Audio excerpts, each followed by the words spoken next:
Alright, everybody. This is going to be exciting. We are going to watch Oversimplified Part 3, the Second Punic War. Why am I reacting to this, you ask? It's a tradition, and I want to continue this tradition. And if you're wondering why my room does not have the same background, it's because I'm in my mother's house. I do not have the green screen. But without further ado, I want to react and give commentary and do all that stuff.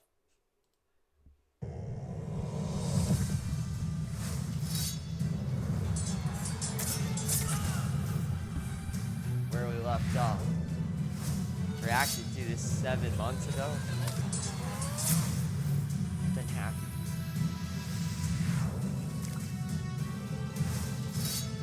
Really good trailer.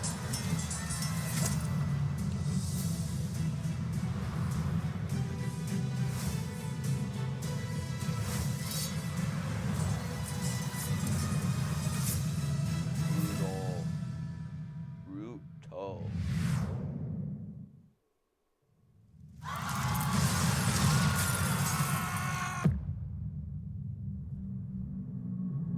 How do you solve a problem like Hannibal? In a crisis such as this, the Romans often turn to religion. What's going on? Are the gods mad at us? The gods must be mad at us. But why? Why? No, why? 2 of the Vestal virgins broke their sacred oath and lost their virginity. That's why Hannibal's kicking our ass. What should we do with them? Appease the gods! Bury them alive! Who did they even boink?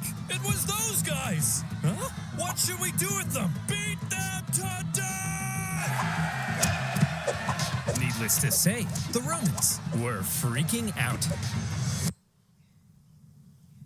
Okay, now that that's out of our system, let's go find a real solution. The real solution, first of all, involved raising a new army. Remember, at Cannae, Hannibal had wiped out the biggest army Rome had ever fielded. Possibly 20% of Rome's military-aged men. Rome needed to replace those losses, and fast, before Hannibal arrived at their gates.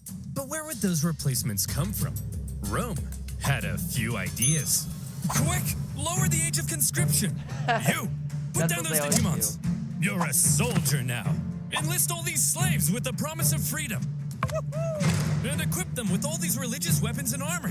Anything we've got! All right, men, you are Rome's last line of defense. Man the walls! Bruh, they're gonna get crushed. But we all know who wins. After the earth-shattering defeat at Cannae, the Romans expected Hannibal to arrive at their gates any day now. In Hannibal's camp, the mood was triumphant. We did it! We won! So when do we march on Rome? Today? I'm free in 10 minutes. Whoa, slow down. We're not going to Rome. We're staying right here. Are you an idiot, Hannibal? No, I'm smart. We don't need to march on Rome, because after what we did, the Romans are definitely going to surrender. Bro, you idiot. Hey, Jim Bob. Yes, sir? Go to Rome and discuss peace terms. Yes, sir. Hey, I'm here to discuss peace terms. Piss off! They told me to piss off! What? They didn't surrender? No! And they were mean! Hannibal was learning that Rome had an unprecedented... Yeah, that's really a lot of the Roman spirit. And it's kind of what guided them to their victory. Because they just would not quit. They were like the stubbornness. Did not know when to quit. I think that's a good attribute. I know a lot of people say, you never know when to quit, but in actuality, it is a good thing, being ambitious, it's a lot of these masculine traits. Rome was very masculine. You could critique it with its paganism, its strange worship and all of that, but Rome was masculine. Sorry. Rome was masculine. Rome was a masculine country. And it had that kind of energy. Ambitious, never knows when to quit. This is truly a country that's going to dominate. That's another big one. They're a dominating nation. So all these attributes, Rome was very masculine, very tough, very powerful, and that's what perpetuated to its victory. Attitude towards surrender, even when Hannibal offered to ransom thousands of prisoners back to Rome, a pretty common practice in ancient warfare. The Romans refused, opting to let their own men be sold into slavery rather than paying a penny to the enemy. It was clear that in order to defeat Rome, you had to annihilate them. If any Roman man was still standing, you hadn't yet won. But still, Hannibal decided not to march on Rome, and it was a controversial decision. Even one of his own commanders famously told him, "Hannibal, you know how to win a battle, but you do not know how to win a war." From Hannibal's perspective, perhaps he knew his army was designed to survive behind enemy lines and sow chaos. It may not have been well equipped to undertake a risky siege of one of the most fortified cities on Earth.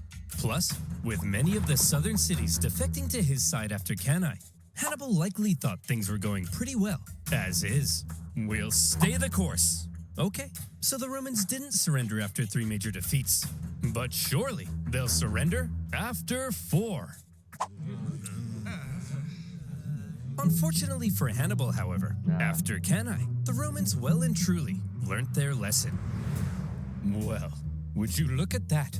Remind me, who was it that said Hannibal was too dangerous to fight? You. And who said we shouldn't fight him directly? You. And who tried to fight him directly? Us. And what happened?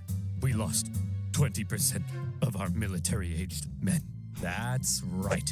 So tell me, when Hannibal approaches, what do? We run away. I'm a genius.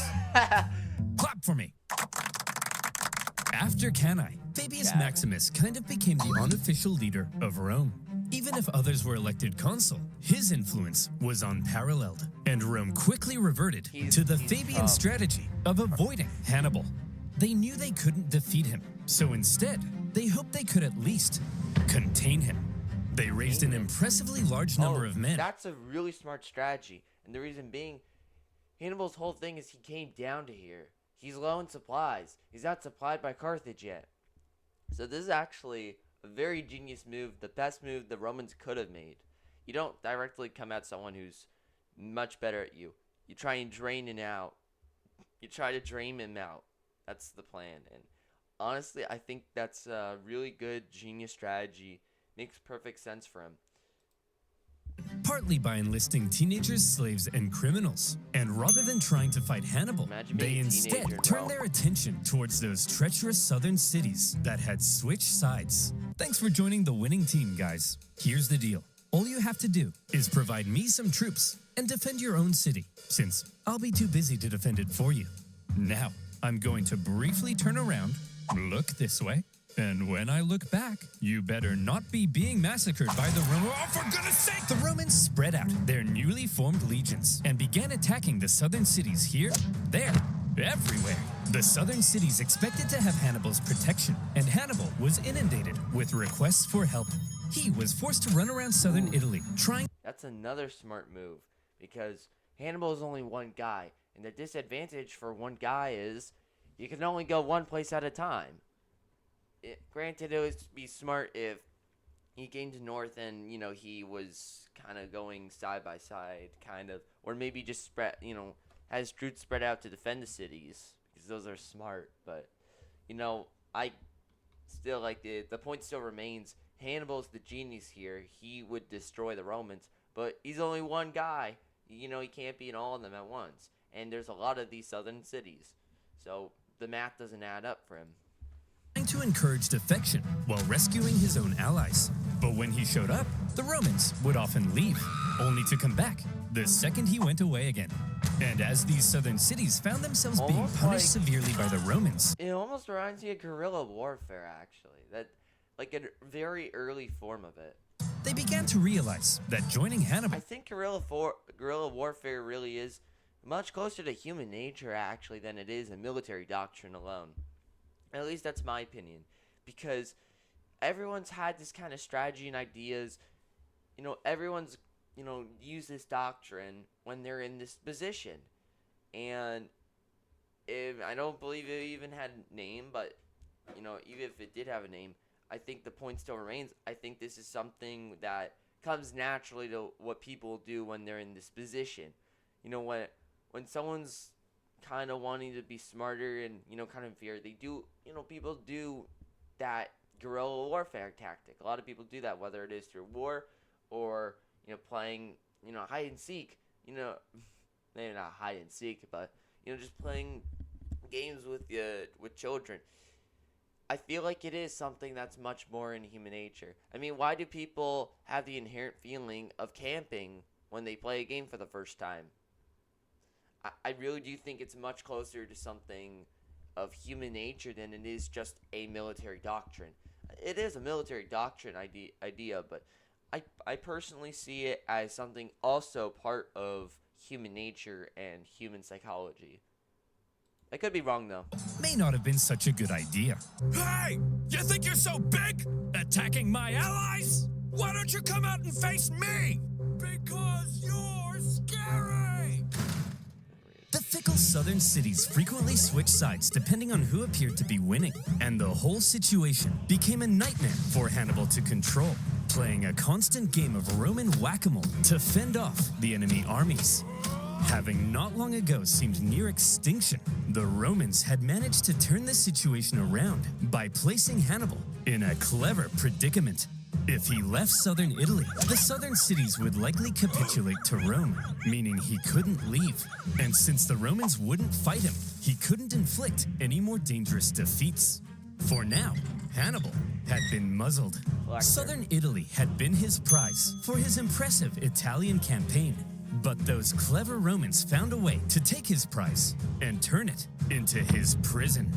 With the Fabian strategy neutralizing Hannibal, they really turned his advantage, his absolute massive advantage, into his own weakness.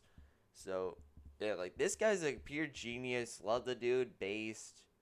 Big W. And we're gonna get even more of this soon. We're only 10 minutes in, so. For now, the Romans were freed up to refocus their attention to other fronts. This whole time, while we've been discussing Hannibal and the Italian campaign of the Second Punic War, fighting had actually been occurring elsewhere. For example, in 216 BC, the Romans had sent an army north to punish the Celtic tribes that had joined Hannibal. However, as the Romans entered the Latana forest, little did they know those clever Celts had set up a trap. The Celts dropped trees on them, decimating the Romans, and they even took the commander's head to use as a religious sippy cup. So that went pretty bad. Gross. Whoa, very bad. But thankfully, in other theaters, things were going a bit better. For example, let's look at Sicily. After Cannae, internal chaos in Syracuse caused this longtime Roman ally to switch sides, because being a winner is more fun. The Carthaginians also landed troops, hoping to retake their lost island, while Roman proconsul Claudius Marcellus moved in to besiege Syracuse. The siege was a brutal slug for the Romans, largely due to the presence of one famous scientist and mathematician, Archimedes. He lived in Syracuse at the time, and he invented a variety of clever contraptions to defend the city. There was a giant claw that could grab and destroy Roman ships, and purportedly even a big mirror that could magically ignite them. The Carthaginian forces on the island attempted to come to Syracuse's rescue, but luckily for the Romans, they all got diarrhea and then died. Finally, in the city itself, the day of a big annual religious festival came, and the Syracusans said, "Well, fellas, we've been holding off the Romans for over a year now. I think we've earned ourselves a little party." It's not over till it's over. Sir, we're still under a massive siege. Are you sure? They'll probably take advantage of it. Well, Carl, I'm taking advantage of the open bar. Sir, they've got battering rams. Well, Carl, I'm ramming these hors d'oeuvres into my mouth. Sir, they'll tear down our walls. Well, Carl, I'm tearing it up on the dance floor. Sir, they're literally at the gates. Well, Carl, I'm literally at the cheese platter. Marcellus took advantage of the drunken festivities, stormed the city, and plundering ensued. This is why you don't get drunk. In the chaos, Marcellus ordered Archimedes be captured alive. Some sources say Roman troops entered Archimedes' home, and they were like, "Hey man, are you the math guy? Go away. I'm drawing circles. Look, I just need to know if you're the nerd. Come on, bro, get out of here. You're messing up my circles." Now is not a good time to draw circles. It's always a good time for circles. I love circles. Either stop drawing the circles or I kill you. I choose the circles. Oh, he died. Despite not securing Archimedes, by 210 BC, the Romans did secure Sicily and also put down a Carthage-supported rebellion on nearby Sardinia. Oh, that's 2 Roman big. successes. They cut him off here. That is so big. And there were more to come. Because now, After what's Cannae, Carthage gonna King do? Philip V of Macedon saw an opportunity. He was concerned with recent Roman expansion into Illyria. And so, when he saw Hannibal annihilating the Romans in Italy, he said, "Oh my gosh, hey! Hey, Hannibal! Oh my gosh, you're so cool! Let's form an alliance and annihilate the Romans together!" Sure. Yes! Hannibal hoped to secure Philip's help in fighting Rome, but a Roman army was sent to the region, stirred up Philip's other Greek opponents, and essentially kept Philip bogged down in Greece for the entire duration of the war. Another kind of Roman success. But the main front, Rome was hoping to push Carthage back in. Every kind of success is good enough. You need every single bit of success you can have. Everything Was matters. Spain. The riches of Spain made it one of Carthage's most valuable possessions, and the Romans were eager to weaken it. Remember way back at the start of the war, the consul Scipio was supposed to go to Spain, but ended up rushing back to Italy when he realized Hannibal was crossing the Alps. He then faced Hannibal at Ticinus and had to be rescued by his son. Well, after he recovered from his wounds, he proceeded with the original plan and joined his brother in Spain. There, the 2 Scipio brothers fought a successful campaign against Hannibal's brother, Hasdrubal. Over the next few years, they won a number of key victories, even taking Saguntum, the city that had kick-started this entire... Carthaginians aren't really that... They're not even that good in a military way. Like, think about this. They were crushed by the Romans when it comes to hand-on-hand, army-on-army combat. It kind of goes to show the Romans are way better. And I believe they have teenagers. They have inexperienced people. They have slaves in their army. And they're still absolutely destroying the Carthaginians. Hannibal was this really strange exception who absolutely dominated and led the armies well. But they're not good fighters when you really look at it in just without Hannibal. If you remove Hannibal, they're not good in any regard when we're looking at military, army on land combat. Because remember, the Carthaginians, their doctrine was much more on the navy than it really was on land. War. Yet more Roman success. A trend appeared to be emerging. Whenever the Romans fought anyone other than Hannibal, they usually came out on top. Yep. Perhaps these other fronts would be the key to Rome taking back control. And this is the big strategy. Look at this. So, you cut off in the north, take Spain territory. You take a bit of the south. You can secure any more conquering down here. I believe they still have stronger navy. I'm not sure though. And if you go over here, they hold this front well. And they're cutting off any kind of retreat to here. So, whichever way you slice it, they are cutting off in every single way. The north, to the south, to the east, and to the west. It is very smart and very advanced. And it kind of goes to show that, this is why the Romans became so massive and powerful. I really like this video, man. It's really good, really well animated, too. Control of this war. Perhaps it was time for Rome to return to their old ways of being the aggressive go-getters. And perhaps it would help if Rome had a Hannibal of their own.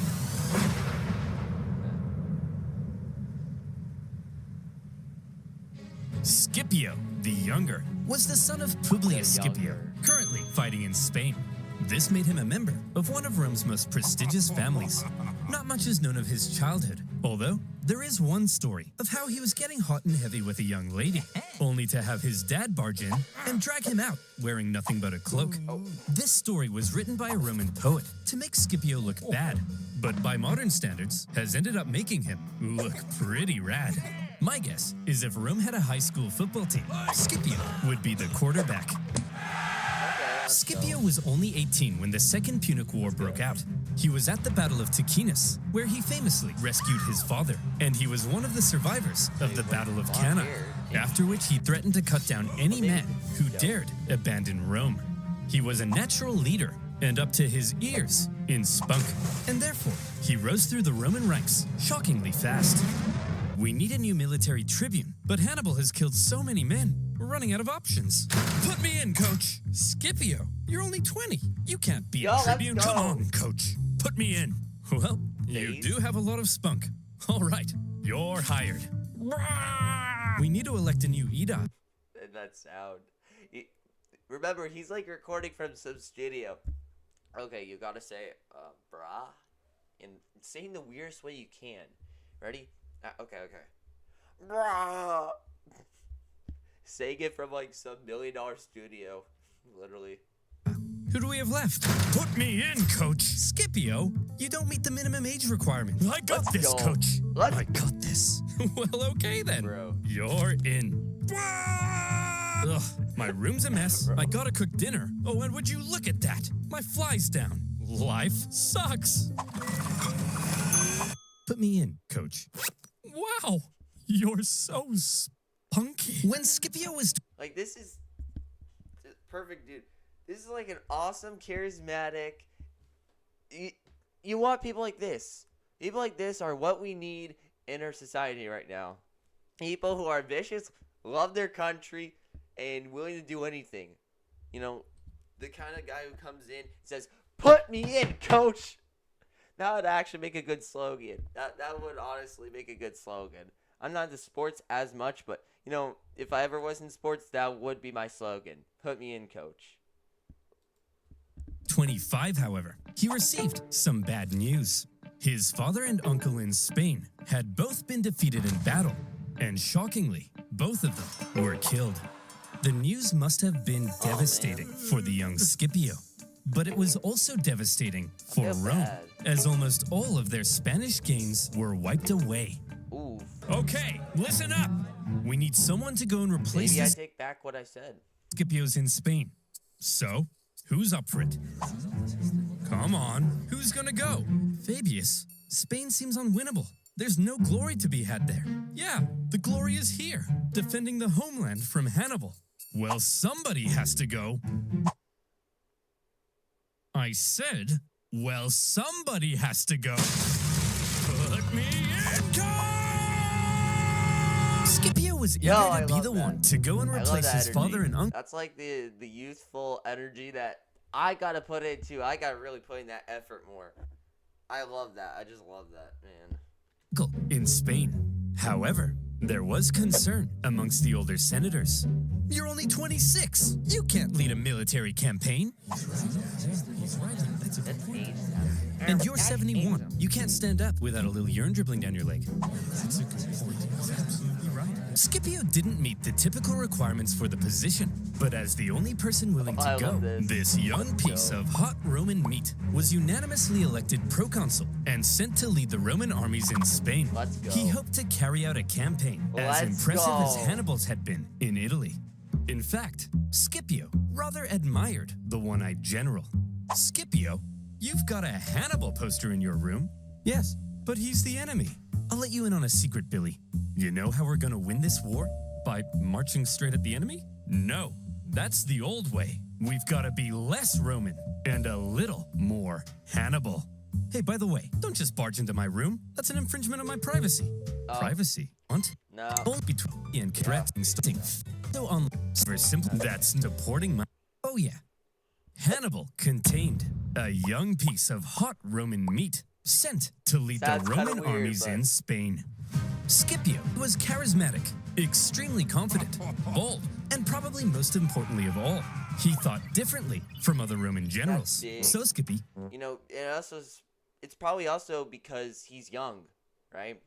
It especially shows when you're younger, you have more ideas. You're a little different from the rest. You tend to be kind of more of a free thinker. And I think that is something that, it does go back to what I said about TikTok before. Banning TikTok, that is the youthful perspective. That's the Gen Z perspective. And it's, TikTok is kind of funny. I've never been on the app, but to what I've known, it is an actually funny app. And they can complain all they want about like wokeness or whatever, but this is like something that's the Gen Z perspective. And the youth has been shifting more right wing, so eventually if they can shift even more right, then TikTok's gonna shift more right. But nope, it got banned. It had to be getting banned when the young people are now on the side to conservative values. And the conservatives suck. Like, they're all idiots. They're boomers. These people are just these infuriating people who always treat people like me like crap. I try to combine trash and crap, but they always try to treat us like trash. They don't give a shit about us. Like, it's so evident. I'm sorry for the language, but it's so evident because, like, if you looked at what was it, Matt Walsh, he was attacking young people by saying, "Oh, you gotta put yourself up by the bootstraps." Right? He was mocking and attacking young people. He's saying, "Oh, you're all lazy. You gotta be someone like me because I actually struggled." It's like, get out of here. You don't belong here. This is why, like, I think youth, being younger, having this youthful energy, this youthful perspective is way better. I don't care. I'd rather have TikTok than Truth Social or whatever these, like, boomers, Daily Wire conservatism.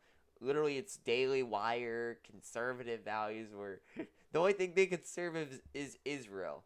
Like, I'd rather have TikTok and whatever the woke stuff they complain about. I'd rather have that. That's funnier than whatever is, on Matt Walsh's feed or whatever.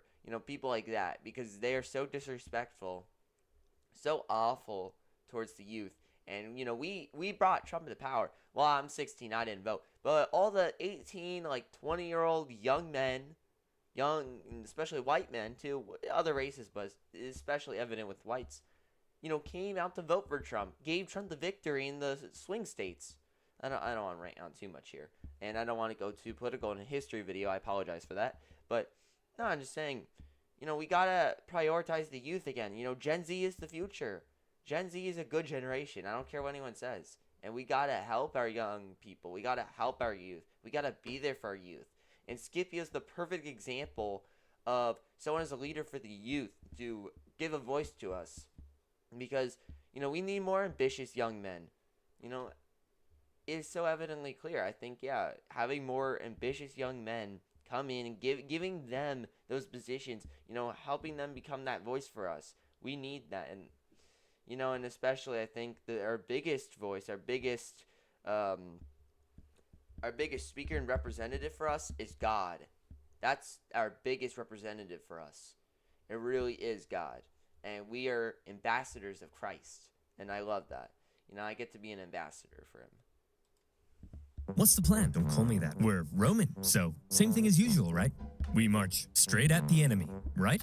Get this, Billy. No, we don't. Scipio was a real outside-the-box thinker. There were 3 main Carthaginian armies in Spain, 2 led by Hannibal's brothers, Hasdrubal and Mago, and another led by Hasdrubal Gisco. Most Roman generals might have looked at these armies and said, I just gotta, march straight at these guys and kick their ass and stuff. But not Scipio. At a time when many believed winning battles won wars, one of Scipio's greatest strengths was an ability to see the overall strategy behind his actions. He knew that Spain was the closest thing Hannibal had to a base of support. With its mass resources and manpower, it's where Hannibal likely hoped to get supplies and reinforcements from. Spain's base of support was the city of New Carthage, the most fortified city on the peninsula, perfectly positioned to communicate with and receive supplies from Africa. And so, if Scipio managed to take New Carthage, he could take Spain. And if he took Spain, then maybe Hannibal would fall. To Scipio, Spain What a wasn't just some genius. sideshow. It was the main show, and it all rested on New Carthage. But a surprise attack on Carthage's capital city in Spain? It was a ridiculous idea. Even if you pull off the 7-day forced march past the Carthaginian armies to New Carthage. Once you get there, you'd only have a couple weeks to take the city before the Carthaginians arrived to kick your ass. Sieges of cities that fortified usually took months, if not years. So, Scipio, how are you going to pull this off? Well, first of all, to make sure the surprise plan stayed hidden, Scipio kept it a total secret, even from his own men. Where are we going, Skippy? I'm not telling you. Is it Disneyland? I'm not telling you. I think that means we're going to Disneyland. This secrecy Disney kept the adults, literally. Carthaginians from preemptively Wait, reinforcing they're all teenagers. Or probably some of them are kids, so okay, I can give that. the city. As a result, New Carthage was left under garrisoned because the Carthaginians believed it to be kind of naturally impenetrable. It was surrounded on 3 sides by a lagoon and only accessible via a narrow isthmus. What's an isthmus, you ask? Maybe read a book. All right, Scipio, you made it to New Carthage. Now the other Carthaginian armies are only a 10 days march from coming and kicking your ass. Just what were you thinking? Well, Scipio had learned something crucial. Every afternoon, the tides made the lagoon around New Carthage briefly shallow enough to cross. So, he ordered a large diversionary attack on the main city gates, distracting the city's defenders. Then, a small infiltration force traversed the lagoon, climbed the unguarded northern walls, and entered the city. They ambushed the guards and opened the city gates to the rest of Scipio's army. And just like that, New Carthage had fallen. Bro. In a single day. In one day. This is supposed to take months. In one day. That is so awesome. See, this is like what I was saying, man. Epic, dude. I love Scipio. Like, that's so cool, man. That is so cool. I would love to be a Roman soldier under this guy's wing. He leads all the way forth. And I'm just going up in the walls and just killing a bunch of people. Okay, maybe I don't seek to kill everyone, but it would be very fun. I gotta be honest. It would be very fun to be part of the Roman military under him. Scipio had taken Carthage's capital city in Spain, and he made it look easy. With it, he seized much of Carthage's war supplies, several silver mines near the city, and various powerful Iberian tribes even joined his side. And now he was in a great position to take on the other Carthaginian armies in Spain. Wow, Skippy, you're amazing. Don't call me that. How'd you know the lagoon would get shallow? It's almost like you speak to the gods. No, I told him. All the local farmers know about the lagoon. Yes, that's it. I speak to the gods. Wow! Scipio had no problem allowing his men to think he was divinely inspired. Roman writers also tell us another of Scipio's traits. He was apparently quite merciful in victory and often protected the inhabitants of captured cities. Spencer! What are you doing? Well, I was just about to murder this family. Hey, bad Spencer! No! Can I at least kill the dad? No! What about the... No! Oh, you're mean! The Carthaginian generals in the region must have been shocked at... Base, Giga Chad, love this dude. Like, that is really base. Epic guy. I love the loss of their capital city. I love them, man. There was now a Terminator in Spain, and he was coming. In 208 BC, he made a move on Hasdrubal, hoping to defeat him before the other Carthaginian armies could come and link up. When Hasdrubal heard Scipio was coming, he said, Hasdrubal did the sensible thing and climbed a big hill for safety.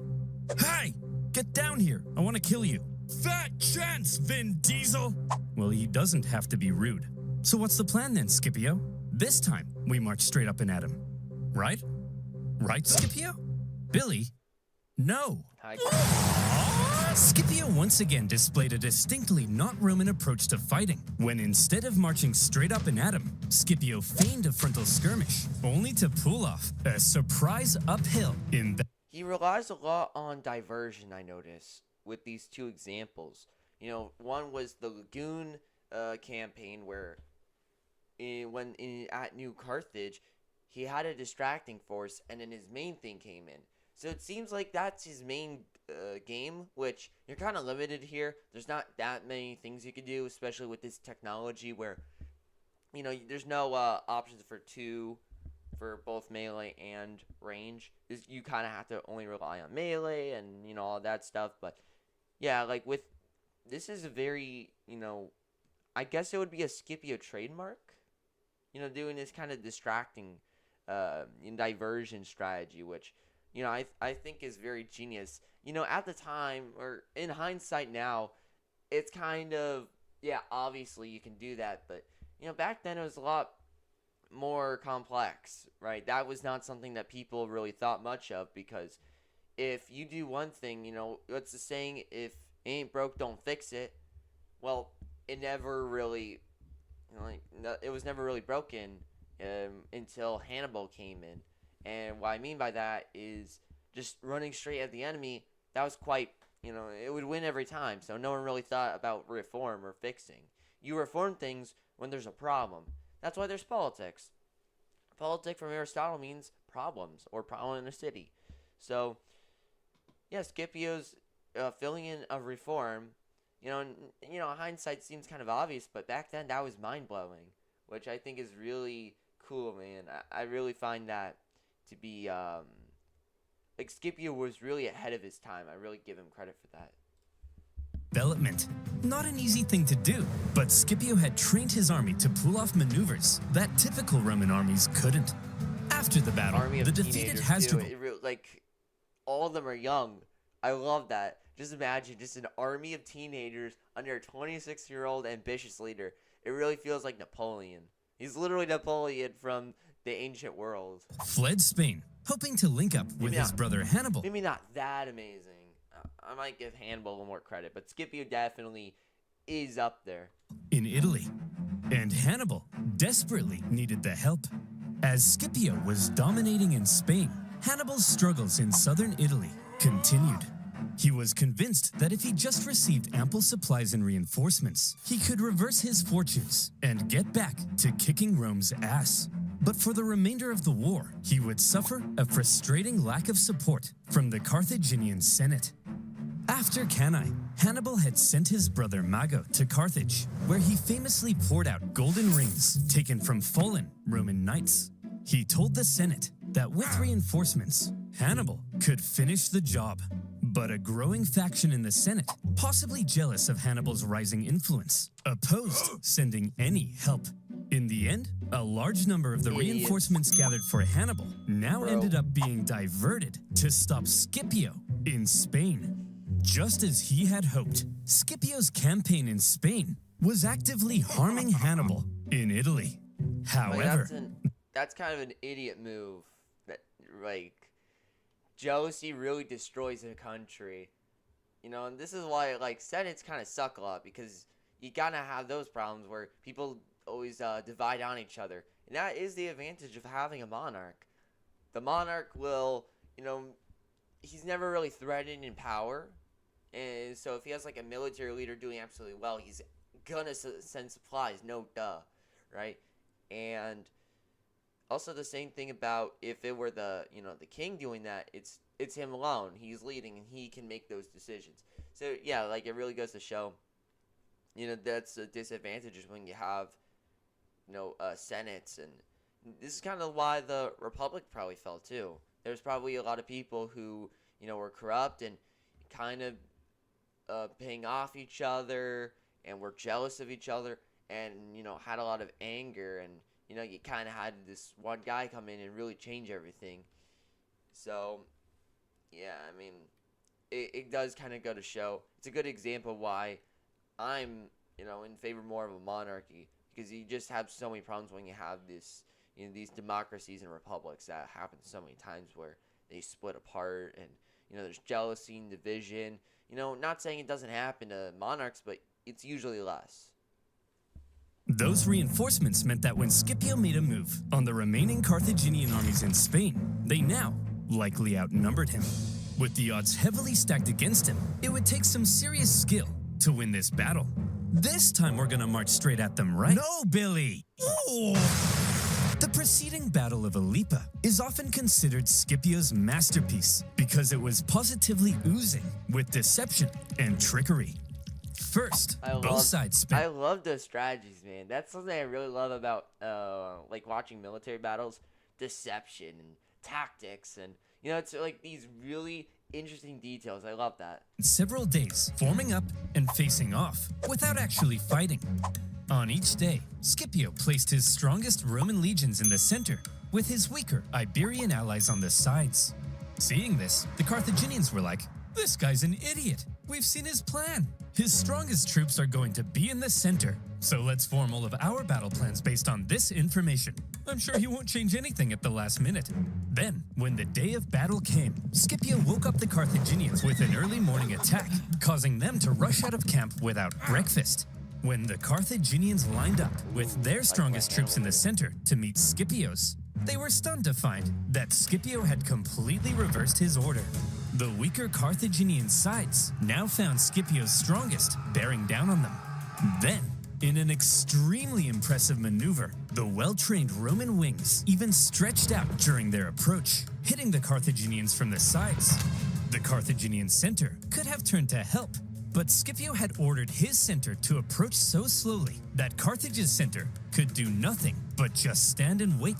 In this way, the outnumbered Scipio had cleverly controlled events so that the bulk of the strongest Carthaginian troops couldn't even fight during the battle. He had completely removed them from the equation. The incredible Scipio had inflicted a monumental defeat on a much larger enemy force. And the Battle of Alipa was the final nail in the coffin for Carthaginian Spain. Yet more tribespeople continued to side with the Romans, and the remaining Carthaginians retreated to the coast and eventually fled the peninsula. It also is good when you're someone who's willing to negotiate and be diplomatic. I know we should be, tough and all that, but being diplomatic and willing to grab other people who could be potentially on our side. And, our values matter the most. That's what we should always defend. But it's good to have, strong diplomacy. That was, I will say, one disadvantage of the German Empire. The German Empire should have been, swallowed some of their pride and be able to be diplomatic with other countries. It really helps when you have that, because if all of them preferred, Carthage, they would have slowed him down, and he would have to do these, little fights everywhere. Meanwhile, if he were to say, "Hey, I'll grant you this if you do this for me," if you are on my side, and then they just join in, and he's much nicer and that's an advantage of charisma too. You kind of get this. You don't have any problems, and you hit all the way down here into a very strategic area where you're gonna now win. And at that point, you could just keep on marching to Carthage if it keeps on winning. Like, they've kind of... This might be the moment where they lose. This could be the moment, really. And would you look at that? In just a few years, the incredible young Scipio had turned Spain completely red. The Carthaginians must have been stunned. They voted Republican. No, his Spanish campaign had almost been as impressive actually, they as would be like Labor or something. That would be the Social Democrats. Hannibal's campaign in Italy. In fact, see if any of this sounds familiar. In Spain, Scipio had used the environment of the battlefield to his advantage. He staged ambushes by concealed troops. He treated local tribespeople well, earning their friendship. He even once forced his enemy to come out and fight him without breakfast. Exactly. Each and every one of these tactics were possibly borrowed from a certain one-eyed general. In all the battles Scipio had fought against Hannibal, it seemed he may have been taking notes. Hey, Scipio! You always learn from the best. That's what you should do. Even if they're your enemy. If someone's doing good, you see what they're doing and see if you can perpetuate that. What? Stop stealing my tactics! I'm 700 miles away. I can't hear you. What did you say? What? What? Better yet, Scipio's achievement in taking a well-fortified city, plus his understanding of the overall strategy, has led some historians to argue he wasn't just as good as Hannibal. Scipio may actually have been better. This young man, who many in Rome had doubted, had just shut those silly billies, right, the flip up. Mere years ago, it looked like Rome had no chance of even surviving this war. But now, Is he better than Hannibal? I feel like if they fought, Hannibal might have the upper hand due to age. I know what I just said, but like more experience, like he's gotten more years of fighting and all that and doing those tactics. So I feel like Hannibal might have the upper hand, but I still find Scipio, again, I think the youthful energy does have a better advantage when it comes to, thinking outside the box and, kind of thinking differently and being divergent. And he definitely shows his divergent thinking. If he were to be divergent thinking of even Hannibal's tactics, I would probably say that he is a better leader, better general than Hannibal. But I think, he used everything from Hannibal, or not everything, but probably he took a lot of inspiration from Hannibal. So I would kind of conclude that I think while Hannibal was probably better as a general, I think Scipio's really up there, if not right at his level, with kind of everything that I've already mentioned, considering all that stuff together, I would probably include Scipio right with Hannibal. I don't know if I would say better, but definitely at his level, I would definitely say that. The momentum of war was shifting astonishingly fast. And for Hannibal in Italy, things continued to head south. Before Scipio had even gone to Spain, Literally south. the Romans had placed Capua, Hannibal's largest city in Italy, under a dangerous siege. And in order to rescue it, Hannibal needed to take drastic action. Fast. Man, everything's falling apart. Fine, I'll do it. Do what? Yeah, you've convinced me. I'll march on Rome. Hannibal, that conversation was 5 years ago. It's too late. No one's trying to convince you to march on Rome. I said I'll do it! Quit nagging me. Ugh. Hannibal finally marched on Rome, 5 hoping it years. might draw the Romans away from Capua. How many days The is that Romans like? saw Hannibal approaching their city, and they freaked the That's like 2,000 days. hell out. Hannibal is said to have closely approached the city walls, inspecting the defenses, as the Romans inside quivered in their togas. However, Hannibal probably knew he had no chance of taking the city. The whole thing was a feint, and Hannibal soon left. The Romans famously coined the phrase, Hannibal is at the gates, to describe a moment of crisis or severe desperation. But for accuracy's sake, the phrase should probably be, Hannibal is at the gates. But don't worry, it's just a feint to draw the Romans away from Capua. And it didn't even work, because the Romans stayed at Capua, and the Capuans misunderstood and thought Hannibal had abandoned them. And so, they surrendered the city. But apparently... Bro. Okay. That's hilarious. That strategy to try and take them out. They just said they were so stubborn. They stuck with that like straight at the enemy thing. Well, maybe they weren't straight at the enemy, but you get my point. They were just so stubborn to stay where they were. They were like, hey, we want to, you know what? We're still here. Doesn't matter. Your city gets invaded. The capital gets invaded. I kind of want to stay back here and keep sieging this city. And Rome wasn't built in a day. We'll wait. We'll wait quite a while. And if he takes the city, and it doesn't matter. It doesn't matter if we lose all. We're just gonna be right here. And then just doesn't even work. I don't know. I find that really hilarious. Maybe the Romans also knew that Hannibal really couldn't. Like there was a good chance that he couldn't conquer the city. So maybe they knew that, but overall, I don't know. I find that kind of funny. Apparently that's not as catchy. Despite a few successes, including an ambush in 208 BC, where Hannibal managed to kill both consuls in one go, Hannibal was slowly but steadily losing his grip on southern Italy. Even Hasdrubal, who had fled Spain to join Hannibal, never reached his brother. He made his own dramatic crossing of the Alps, just as Hannibal had done. But unlike Hannibal, the second Hasdrubal arrived in Italy, he was immediately pulverized. The Romans then took his head and threw it over the walls into his brother's camp. Hannibal was becoming extremely isolated. After his impressive conquest of Spain, Scipio returned to Rome a hero. And when the election came for next year's consuls, despite not meeting the typical requirements, Scipio won in a landslide. But the question now was, what would he do next? All right, what's your plan then, Scipio? You're gonna go fight Hannibal now, right? Get this, Fabius. No. Whoa! Scipio's plan remained the same as before. Don't attack the monster directly. Attack his base of support, which now happened to be Carthage itself. That's right, Scipio would invade Africa. However, Scipio understood that any invasion of Africa would stand a much better chance if he could secure an alliance with one of the African tribes. Throughout the war, Carthage's far superior Numidian cavalry. All the stuff I mentioned too, I'm glad I feel really smart now because I pointed a lot of these out before he pointed out. I think you should probably not, like, he does have a tendency where he'll kind of just say it.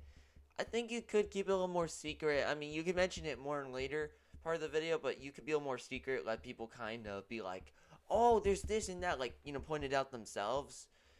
I think it really does help with kind of how, you know, with developing and kind of understanding, you know, that I think that's much better. But, you know, he does his thing.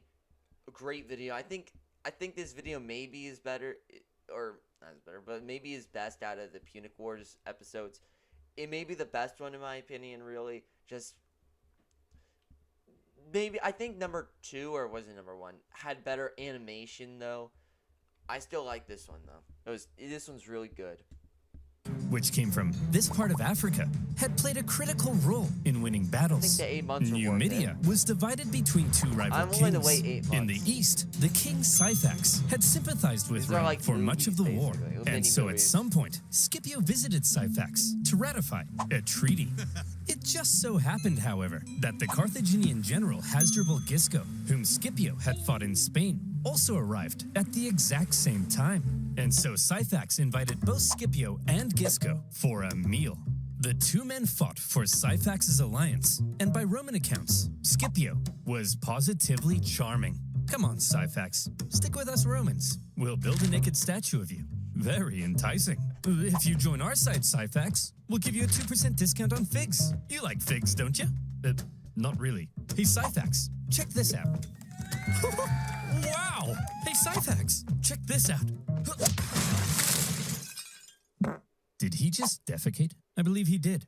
Well, Scipio, you clearly are the most charming man in the Mediterranean. My alliance is... Syphax, I'll let you marry my extremely hot daughter. Yours! Humana, humana! Unable to compete with Syphax's libido, Scipio instead made contact with Syphax's rival, the other Numidian king. Sexuality. That's the weakness of every man. Scipio, the best advice I would give to Scipio if I were there, do not let sexuality destroy you. You know, like, a woman can destroy a man, no matter how powerful a man really is. You know, I don't know, that just makes me a little upset. Bruh, you do it a lot just so you can marry some hot chick, bruh.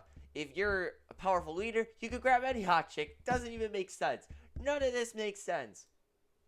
Massinissa, Actually, who was a makes me longtime pissed off. ally of Carthage. Scipio actually. told Massinissa, if you join the Romans, I'll help you defeat Syphax and become the ultimate Numidian king. And so Massinissa was now on Team Rome. Yo. Good job, Skippy. With a Numidian alliance solidified, Scipio prepared for his invasion of Africa. He raised a volunteer force that included many of the disgraced survivors from Cannae, and he set sail. Well, Terry, any news from Italy? Has Hannibal Punic won the press. war yet? Who on earth? Here's Skippy. Here's Skippy! Yo, I guessed it right! Oh my god! Well, it's kind of obvious though. Roman landing sent a clear message to the Carthaginians. Skippy. You don't invade us. No. We invade you. For the first time in the war, the Carthaginian homeland was under threat, It's still and the good. This is Carthaginians needed to defeat Scipio at all costs. They gathered a huge army led by Hasdrubal Gisco, with allied Numidians led by Syphax, and they ordered them to get Scipio the hell off their continent. Sources say at this point, Scipio was severely outnumbered. Scipio? That army's huge. There's no way we can beat off all these men. How are we gonna beat off all these men? Vigorously. And while maintaining eye contact. As always, Scipio had a plan to deal with the larger enemy force. It just so happened that Syphax was offering to try and broker peace between the Romans and the Carthaginians. And Scipio smelled an opportunity. He sent a Roman envoy to Syphax's camp. And when they got there, Syphax was like, "Hey guys, welcome to the enemy camp. Just before we begin negotiations, a small safety demonstration. As you can see, our huts are made of grass and reeds. Very flammable. If there was even a single spark, this whole place would become a raging inferno. And all my men would burn alive." Very interesting. The Roman troops then reported back to Scipio about the Numidian camp, its construction, and most importantly, its flammability. Then, the following night, as the sun was setting over the beautiful African plains, and the Carthaginians got all comfy in their beds, they began to gently dream of Carthaginian figs and child sacrifice. Good night, Carthaginians. Yep. Good night, Syphax and Gisco. Good evening, Scipio. In the night, shadowy Roman figures approached the Numidian camp. As the Numidians lay in their beds, Scipio executed his plan. Let's go. The camp erupted into flames. With the flammable wooden huts, the fires spread terrifyingly fast. LA fires Men be were like- burned in their beds. Those who I awoke got in a you, panic, but believing the LA fire to have been some kind of terrible accident, rushed to the exits without their weapons and armor. Those who saw the fire from the Carthaginian camp also rushed out unarmed. And when they got there he was. Scipio, the Romans, and their steel. Yo.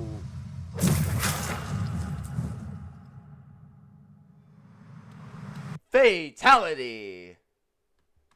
The terrified Carthaginians worse. were It's massacred. brutality. And I with get heavy on. casualties, Hasdrubal and Syphax fled the scene of the disaster.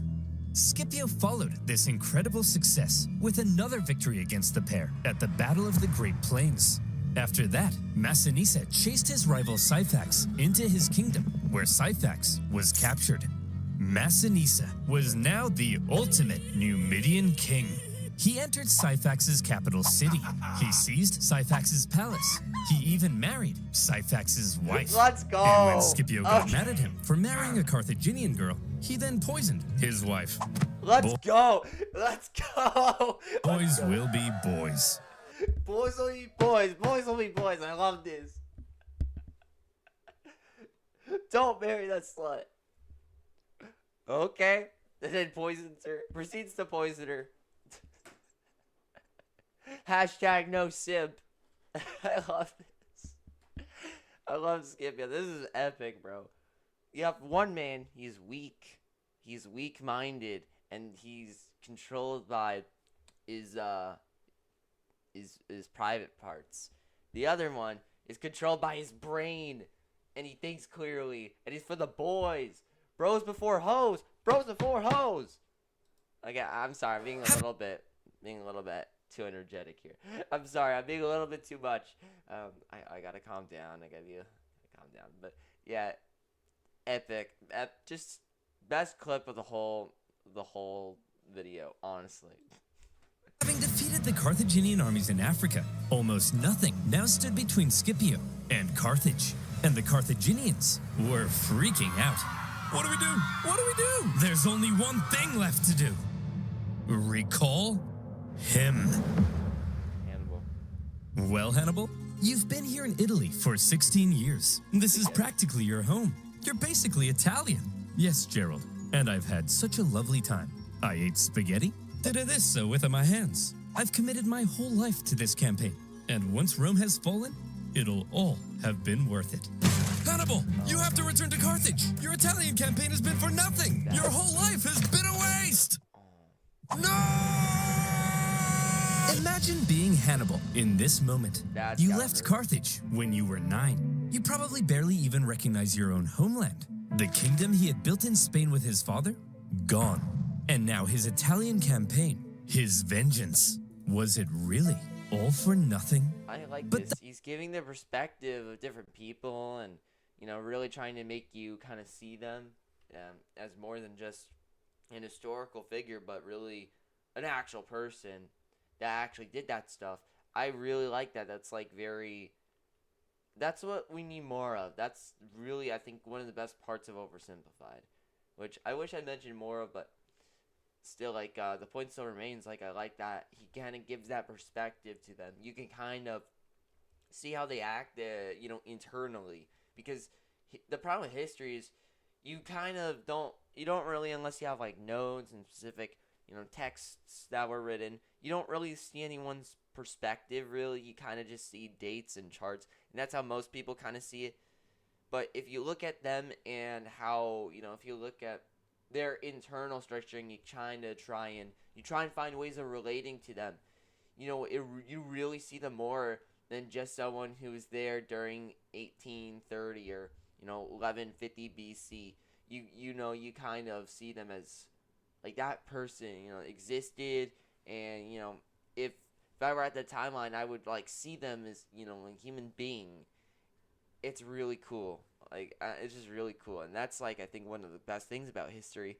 You see the perspective of such great men, and I really like that. My favorite in particular are probably the kings. Seeing their perspective is really the coolest. Imagine if you're a king. That would be the coolest thing ever. But at the same time, one thing I do also understand is you probably got to do a lot of things. Running a kingdom is very difficult. And, seeing that perspective, if you actually look at how they were and what they wrote, written, what they were writing down and how they felt, being a king was tough, but it was worth it for the people. It definitely, I think it definitely makes me, I don't know, I just really like that. I really like that with Oversimplified. That's really the best part of, or one of the best parts of Oversimplified. It's definitely that perspective, and we need more of that. Honestly, we need more of that. This is really good video. This is turning out to be a really good video. I would say 9 out of 10. There's nothing bad about it so far. I love every single part. Okay, I'm gonna say the 8 months of waiting is worth it. It was worth it, honestly. I think it was. That was that.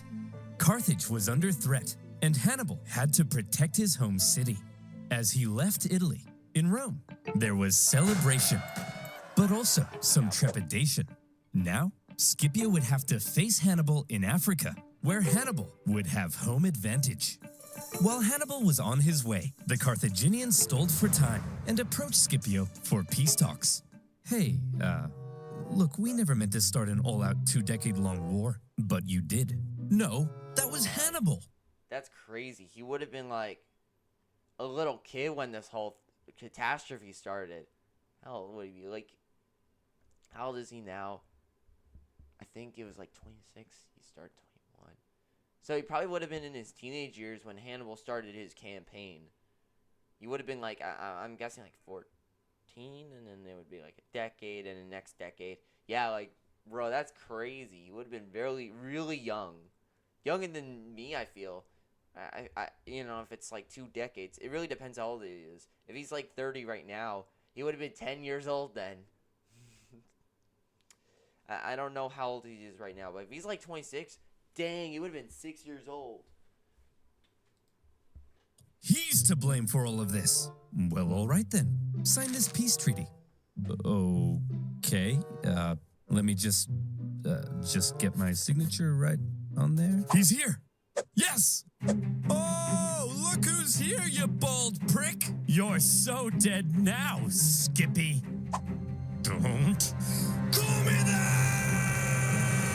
After Carthage proposed peace, only to then go back on it, the normally merciful Scipio was enraged. He began refusing to accept town's surrender, and instead began burning everything to the ground, selling everyone into slavery. Hannibal, he's burning our towns. Go stop him! Must be. Guys, What made he's him so obviously angry? trying to lure me out there to fight on those flat He's like an plains. anime Where he literally looks like an anime character. He's like One Punch Man, all anger out. his Numidian cavalry will give him the advantage. It's a trick. Well, it's working. Go and fight him. It's obviously a trap, and we're falling for it. Go and fight him. Hannibal set out to meet Scipio in the Western Plains. And here came Scipio's final test. Finally, the teacher would face the student, the two greatest generals of all time, in one last, decisive battle. Didn't Scipio Would win? Hannibal's genius still shine through? Or would Scipio prove that he had surpassed the master? Before battle, the two great generals rode out from their camps and met in person for the first time. Hannibal, I'm a huge fan. I thought you'd have more hair, and I thought you'd have more eyes. Touché. They then had a conversation, which I'll paraphrase. Hannibal said, "At the start of this war, I had great fortune in Italy. But look at me now, a sad old man who, like other sad old men, failed to conquer Rome. Your fortune can change rapidly, Scipio. You should consider negotiating a peace rather than risking it all in one last fight against me." Very eloquently put. Scipio then replied, "Q!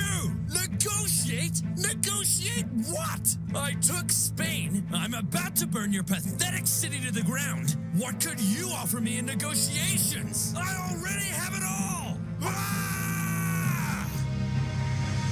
Seriously though, Hannibal, I am such a big fan. And so, it was settled. The two great generals would face off one last time in the epic Battle of Zama.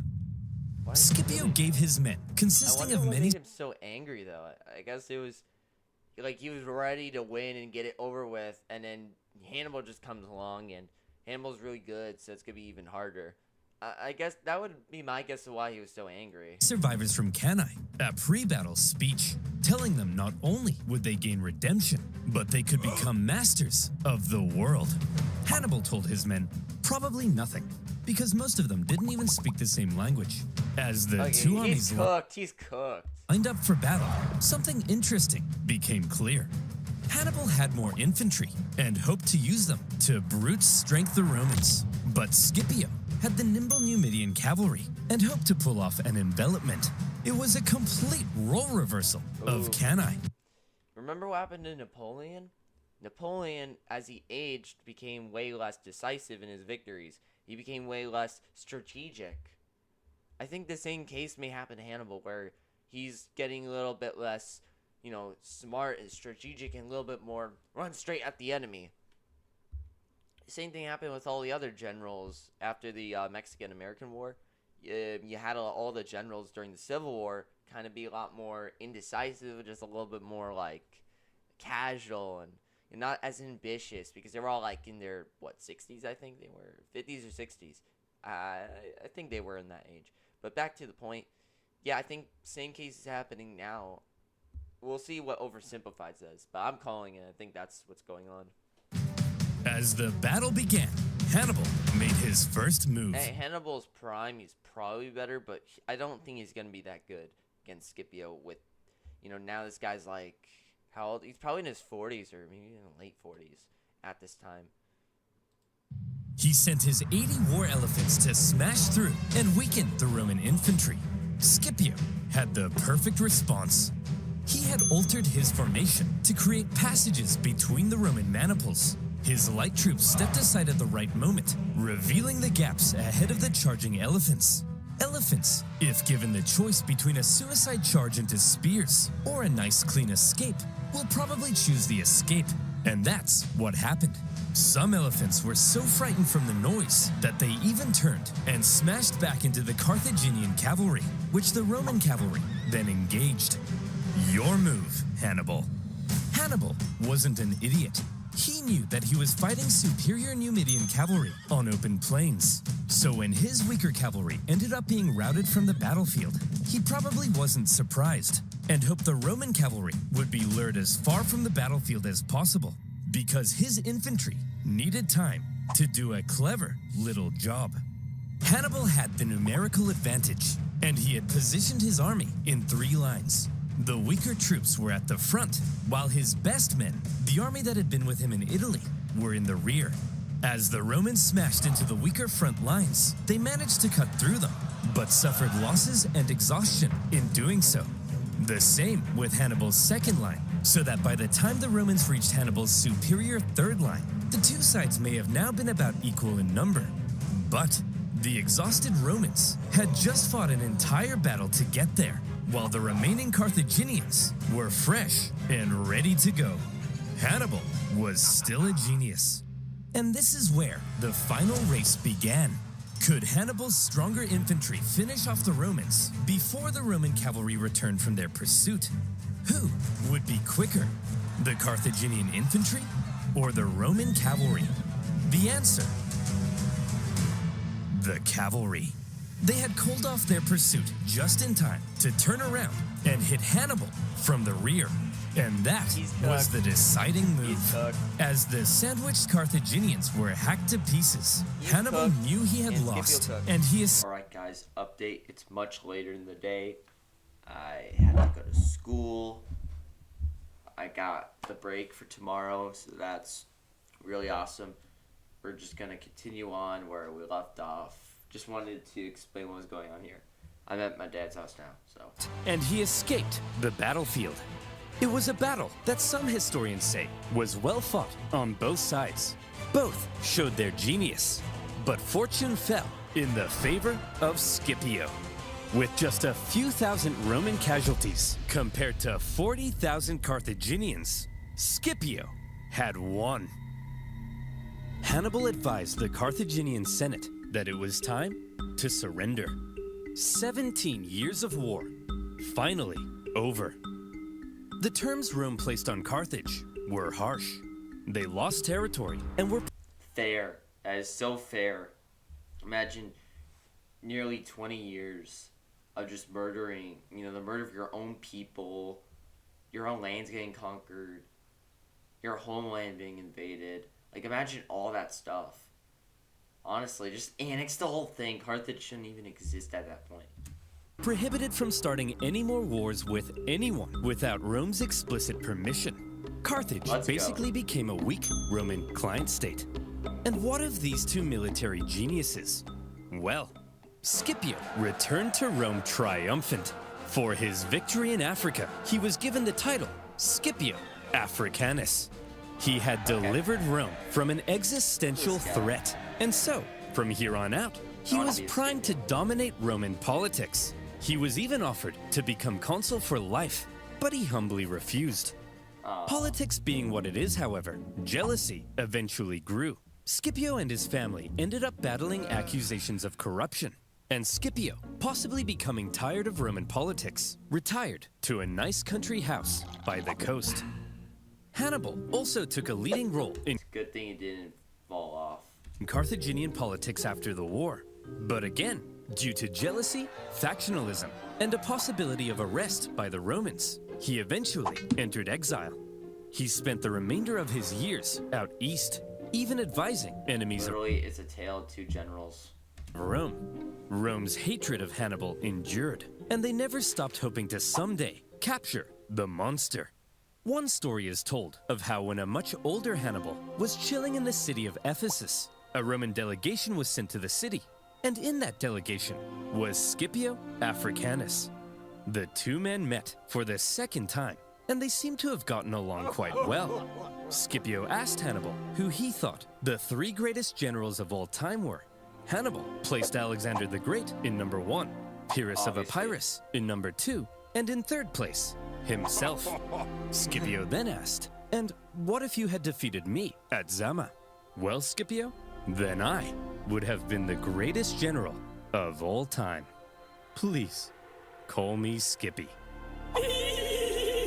Eventually, around 183 BC, Hannibal, now in his 60s, came under threat of Roman capture. After a long life, he chose to take some poison. According to Livy, his last words: "Let us now relieve the Romans of the anxiety they have so long experienced, since they think it tries their patience too much to wait for an old man's death." Wow, Hannibal, what a dignified end. Oh. Gross. And there you have it. The Second Punic War. Just ends Finally like done. It took 17 years to end the war, and on a personal note, making these videos has also taken 17 years off my life. Carthage began to recover from the war, shockingly fast, however, and anxieties over Carthage would remain in Rome. In particular, one senator would begin calling for one last crusade against Carthage to end the threat once and for all. He famously began to end all of his speeches with one singular phrase, one of the most famous phrases in Roman history. Carthago delenda est. Carthage must be destroyed. Okay.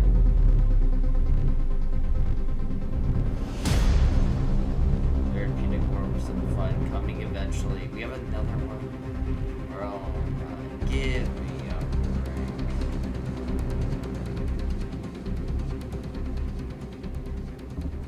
There you have it. The Second Punic War Oversimplified Part 3. Just gonna give my thoughts. Honestly, loved it. I thought this one was, obviously, it's like, you don't want to have each one say like, oh, it's the best one. It's animation-wise, it's not the best one. It's definitely up there. I think my favorite one might have been the Second Punic Wars. Maybe like either the first, second part, probably part 1. So like they're close, but yeah, that one probably was, I would say, my like the most beautifully animated. I think it's this one right here, best animated one. My favorite video from Oversimplified, maybe. Like I'm not too sure. Probably the Napoleonic Wars. No, like either that or maybe the French Revolution. The Russian Revolution was also good. So either one of those 3. So this one definitely was really good. I won't say it's the best one, but out of the Punic Wars episodes, in terms of just my enjoyment of it, honestly, I think it could be my favorite. This one could have been my favorite, just with everything that's presented. I really like it. It's a very good conclusion, very beautiful. It's really trying to fit in this like story. It really does feel like a good storyline, and I don't know. I think that's really cool. Honestly, I really find it Oversimplified's growth. From the World War I videos, which are a little bit beta. They're a little bit beta, not in the way you may think. They're beta in the way of they're much older. They're kind of him starting out, and it's wonderful to see that kind of change in Oversimplified. He's now coming from this kind of just oversimplifying the history and explaining it to now summarizing how the viewpoints of their countries, and not only the countries, but leaders and people. Like, he's getting their perspectives so easily in and kind of really going in depth on them and their character analysis. I think that is honestly, that is the stuff I love about history. And I think Oversimplified really reflects my love of history spectacularly. So that's my thoughts. It felt a little bit ranted there, but that's just how I feel. Yeah, and thank you so much for watching this video. Hope to, make more of these, honestly. I love Oversimplified. I really do love the guy. But yeah, I will see you later. Bennett out.